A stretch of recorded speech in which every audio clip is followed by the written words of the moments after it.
নমস্কার, আমি ঈশানী। এই শীতের মরশুমে চলে এসেছি পিঠে পুলির রেসিপি নিয়ে।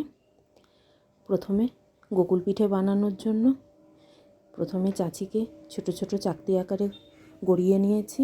এরপর একটি ব্যাটার তৈরি করেছি 2 কাপ ময়দা আর 1 কাপ চালের গুঁড়ো এই পরিমাণে মিশিয়ে। আর এপাশে আমি রস বানিয়ে নিয়েছি।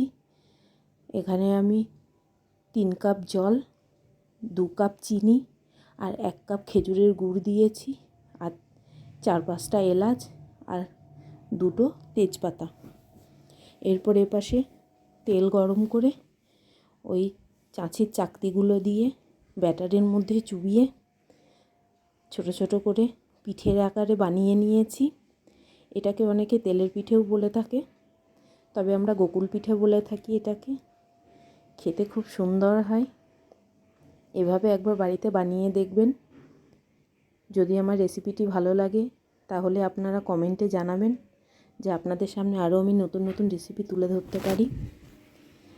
এভাবে বানিয়ে নিয়ে তারপর গরম রসের মধ্যে একে একে সমস্ত পিঠেগুলো দিয়ে পিঠেগুলো ভিজে গেলে তারপর অন্য পাত্রে উঠিয়ে নিতে হবে এবং এটি ঠান্ডা হলে পরিবেশন করতে হবে। একবার বানিয়ে দেখুন গোকুল পিঠে। ধন্যবাদ।